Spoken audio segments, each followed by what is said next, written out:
আজকের এই ভিডিওটা খুবই ইন্টারেস্টিং হতে চলেছে। সুতরাং এই ভিডিওটা একদম মিস করো না, তোমরা প্রথম থেকে শেষ পর্যন্ত দেখতে থাকো, স্কিপ না করেই।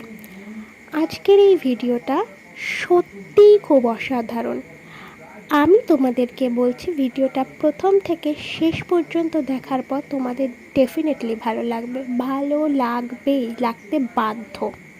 আসলে গতকাল আমরা গিয়েছিলাম একটু বেরির রামকৃষ্ণ আশ্রমে।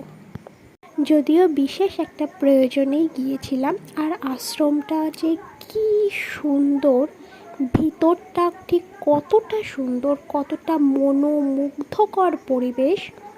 মানে এক কথায় বলা যায়, তুমি ধরো অশান্তিতে আছো বা তোমার মুড অফ, বা তুমি কোনো একটা খারাপ সিচুয়েশনের মধ্যে দিয়ে যাচ্ছ, তুমি এই ধরনের জায়গাগুলোতে যেতে পারো।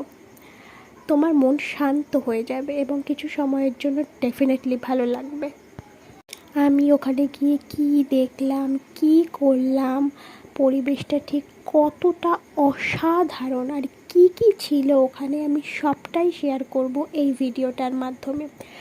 আসলে এটা দেখছো, আমি বেরির ভিতরের রাস্তা দিয়ে, বেরি দক্ষিণ পাড়া এটা, যখন আমি যাচ্ছিলাম সেই সময়ে। আর কাল ভোরবেলা থেকেই বেশ বৃষ্টি হয়েছিল আমাদের এখানে, দেখে বুঝতেই পারছো রাস্তাঘাটে জল জমে গেছে। আর একদম প্রথমে যে ভিডিওগুলো দেখেছো, আসলে বেরির রাস্তাটা পুরোটাই একটা বাঙরের ধারে, সুতরাং বাঙরের পরিবেশটা নিশ্চয়ই দেখেছো, অসাধারণ।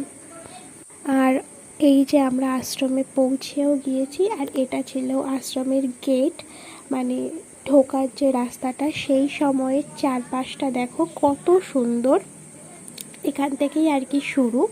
চারি সাইডে বেশ অনেকটাই নয়নতারা ফুল গাছ, আর তাছাড়াও বেশ কিছু ঝাউ গাছটা টাইপের ছিল। এখানেও বেশ এক ঝাঁক নয়নতারা ফুল গাছ ছিল। আর এখানে দেখো কি সুন্দর সুন্দর কয়েকটা ফুল আছে। আমি এখানে সব ফুলের নাম জানি না, সেই জন্য আমি আর বললাম না। কিন্তু আমি এখানে প্রথম থেকে শেষ পর্যন্ত বেশ কিছু আননোন টাইপের অনেক সুন্দর বেশ কিছু সুন্দর কালারের ফুল, পাশাপাশি ফল, আরও অনেক কিছু দেখেছি, মানে অসাধারণ। এই যে দেখো, এই একটা ফুল, এই ফুলটা কিন্তু দেখতে খুবই সুন্দর। এটা হয়তো জবা ফুলেরই কোনো একটা টাইপ হবে, আমি ঠিক জানি না এটা কী ফুল।